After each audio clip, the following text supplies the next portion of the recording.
Hey, John and Amy. Well, until earlier this morning, this street was totally blocked off, and still the Department of Justice has a very clear investigative scene here. They're trying to figure out just exactly how this house caught fire. Now, today, investigators are giving us a more clear timeline of when that fire started and when Matthews was arrested. Police say they arrived here around 5 last night after getting a tip that Matthews was inside.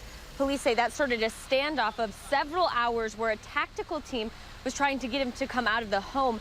Eventually, police say shortly after 12:30 this morning, that team tried to enter the house. They also shot pepper spray inside. During that time, police say there were several incidents where Matthews fired shots directly at officers. Just after 1 a.m., the house started on fire. That's when the Monona Fire Department was called to the scene. Police say it wasn't around 2 a.m. that Matthews finally surrendered.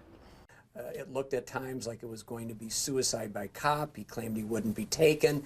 He is literally presenting all of those elements which would suggest a legal, defensible, deadly force application. When you are coming that close on trigger, on site to someone who you might have to take their life, I guarantee you that wreaks havoc within.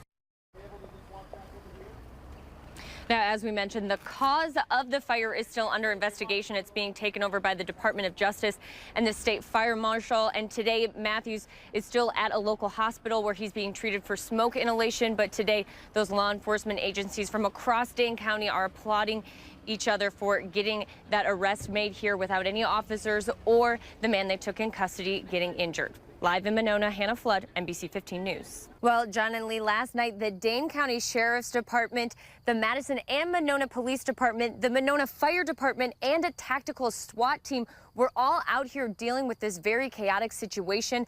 One officer described it to Chief Koval as surreal. Now, today, the Department of Justice and the state fire marshal are here investigating just how this fire started and how it caused so much damage, while officers who were out at the scene are laying out a timeline of exactly what happened. They say the standoff started after they received a tip that Matthews was visiting this home in Monona. Around 5, they say they came here and tried to make contact with him. They say they knew he was inside but refused to come out, prompting the response of the tactical response team. Police say they finally tried entering the home just after 12:30 this morning. They also shot beanbags and pepper spray inside to try and get Matthews to come out. During that time, police say Matthews was shooting a gun at officers. They say one officer did fire back but did not hit Matthews. And then just after 1 a.m., police say the house started on fire, prompting the Monona Fire Department to respond, further complicating an already complex situation. And it was like a game of cat and mouse. He would pop out one door, go to the back, the firefighters would move to the front, he'd come around to the front, then they'd move the firefighters to the back. So they're constantly trying to keep this fire under control. And in the meantime, he keeps coming out, going back in. And it's a very quick moving, fluid situation as far as get down on the ground, let's try to get some more water on it, shut the water off. As it changes, we had to evolve very quickly.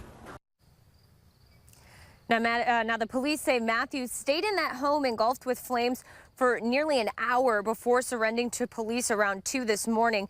Matthews is still at a local hospital recovering from some smoke inhalation. But today, local law enforcement from across agencies and departments in Dane County are applauding one another for keeping this very chaotic situation under control last night and getting Matthews into custody with those very minimal injuries and not causing any serious injuries to any officers. Live in Monona, Hannah Flood, NBC 15 News.